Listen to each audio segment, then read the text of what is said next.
नमस्कार, मैं किशन आप सबका स्वागत करता हूं। दोस्तों, एक इंपॉर्टेंट टॉपिक पर हम बात करने वाले हैं। दरअसल पहली बार ऐसा हो रहा है कि भारत अब ऑस्ट्रेलिया के सैटेलाइट्स को लॉन्च करेगा और इसे लेकर कई सारे न्यूज़ आर्टिकल्स भी छपे हैं, जिससे पता चलता है कि भारत का जो स्पेस सेक्टर में दबदबा है वो और ज़्यादा मजबूत हो रहा है। हम बात करेंगे सैटेलाइट के बारे में कि कौन सा सैटेलाइट भारत लॉन्च करने वाला है ऑस्ट्रेलिया के लिए। दरअसल दोस्तों, मैं आपको बता दूँ कि अभी हाल ही में भारत और ऑस्ट्रेलिया के बीच एक डील हुई है जो कि करीबन $18 मिलियन की है, जिसके तहत भारत ऑस्ट्रेलिया के सैटेलाइट को अंतरिक्ष में पहुंचाएगा। अब यहाँ पर आपके मन में सवाल आ रहा होगा कि ऑस्ट्रेलिया आखिर भारत के पास आया क्यों, जबकि अमेरिका, इसके अलावा यूरोपियन स्पेस एजेंसी और अन्य और भी कई देश हैं जो कि सैटेलाइट्स लॉन्च कर सकते हैं, उनके पास क्यों नहीं गया। ये भी एक बड़ा सवाल है। अब यहाँ पर एक चीज़ मैं आपको और बता दूँ कि क्वाड सदस्यों की अगर बात की जाए, जिसमें कि जापान, ऑस्ट्रेलिया, भारत और अमेरिका आते हैं, इनमें से केवल 3 देशों के पास सैटेलाइट लॉन्च करने की क्षमता है, लेकिन ऑस्ट्रेलिया ने भारत के साथ ही डील साइन की। कारण इसका यह है कि अमेरिका की जो स्पेस एजेंसी नासा है वो सस्ते में तो इनका सैटेलाइट लॉन्च नहीं करेगी। दूसरी तरफ जापान है, जापान का स्पेस का जो सक्सेस रेट है वो उतना अच्छा भी नहीं है। ऐसे में दोस्तों, भारत एक यहाँ पर मजबूत दावेदार बन गया था, जिसे लेकर ऑस्ट्रेलिया ने अपनी प्लानिंग को भारत के साथ साझा किया। अब यहाँ पर दोस्तों, ऑस्ट्रेलिया के पास क्या अपनी स्पेस एजेंसी नहीं है? ऑस्ट्रेलिया ने दोस्तों हाल ही में यानी कि 2018 में अपनी स्पेस एजेंसी का निर्माण किया। इसके लिए जो उन्होंने बजट सेंक्शन किया था वो इतना कम था कि खुद उस दौरान जो न्यूज़ आर्टिकल्स आए थे उसमें लिखा गया था कि वाकई में ऑस्ट्रेलिया सीरियस नहीं दिखाई दे रहा है अपने स्पेस सेक्टर के प्रोग्राम को लेकर। अब ऑस्ट्रेलिया ने दोस्तों अपने प्राइवेट सेक्टर की जो कंपनीज हैं उनको आगे बढ़ाते हुए उनके सैटेलाइट्स को लॉन्च करने की योजना बना रहा है। बाकायदा ऑस्ट्रेलिया ने अपना बजट भी बढ़ाया।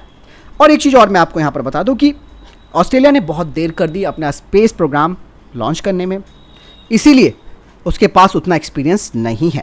और ऑस्ट्रेलिया के जो स्पेस एजेंसी के चीफ हैं यानी कि प्रमुख हैं, उन्होंने 2023 में इसरो का दौरा भी किया और इस दौरान वो इसरो की फैसिलिटी को देखकर काफ़ी हैरान भी हो गए थे। और ये जो प्रोग्राम साइन किया गया है दोनों देशों के बीच में, वो स्पेस मैत्री प्रोग्राम के तहत साइन किया गया है। इसे आप एक रणनीतिक पार्टनरशिप मान सकते हैं, जिसमें कि ऑस्ट्रेलिया और भारत दोनों ही कॉर्पोरेशंस ऑस्ट्रेलिया की कमर्शियल सैटेलाइट्स को लॉन्च करेंगे। और इस समझौते के तहत 3 ऑस्ट्रेलियन सैटेलाइट्स को लॉन्च किया जाएगा इसरो के द्वारा 2026 में। और इस स्पेसक्राफ्ट का नाम है ऑप्टिमस स्पेसक्राफ्ट। इसका वजन 450 किलोग्राम है। अब आपके मन में ये आ रहा होगा कि 450 किलोग्राम का ये भारी सैटेलाइट, इसके लिए इसरो को अपने महंगे और भारी भरकम जो रॉकेट्स हैं उनका इस्तेमाल करना होगा, जैसे कि PSLV या GSLV। लेकिन मैं आपको बता दूँ कि इस 450 किलोग्राम के सैटेलाइट को भारत का SSLV यानी कि स्मॉल सैटेलाइट लॉन्च व्हीकल जो है उसके ज़रिए लॉन्च किया जाएगा। भारत के पास ऑलरेडी एक विस्तृत श्रृंखला है सैटेलाइट्स को लॉन्च करने की, जिसमें कि SSLV भी आता है, GSLV आता है, PSLV आता है, LVM-3 आता है और HRLV पर भी इसरो काम कर रहा है। यहाँ पर दोस्तों SSLV की अगर मैं बात करूँ तो ये 500 किलोग्राम तक के पेलोड को अंतरिक्ष में पहुँचा सकता है। ऐसे में 450 किलोग्राम का ऑस्ट्रेलिया का ये सैटेलाइट है तो कोई दिक्कत नहीं है।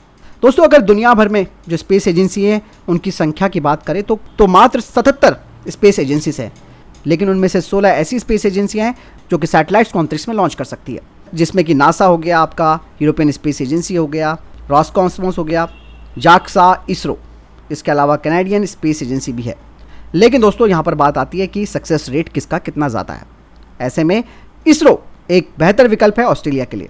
और भारत और ऑस्ट्रेलिया के इस कोलैबोरेशन से एक बड़ा फ़ायदा भारत को आगे मिलने वाला है। ये है कि कई ऐसे देश हैं जो सैटेलाइट्स तैयार तो कर सकते हैं लेकिन लॉन्च नहीं कर सकते। उनकी डिमांड बढ़ने वाली है भारत के पास, और भारत का जियोपॉलिटिकल लेवल पर जो दबदबा है वो भी बढ़ने लगेगा। भारत ने सबसे अच्छी चीज़ ये करी कि अपने स्पेस प्रोग्राम में इन्वेस्टमेंट किया और नतीजा आपने देख लिया। तो कुल मिलाकर ये कहा जा सकता है कि ये बहुत अच्छी डील है जो भारत के लिए भविष्य के कई रास्ते तैयार कर रही है। इस बारे में आपकी क्या राय है मुझे कमेंट सेक्शन में लिखकर जरूर बताएगा। मिलता हूं नए वीडियो के साथ। ख्याल रखिएगा अपना। जय हिंद, वंदे मातरम।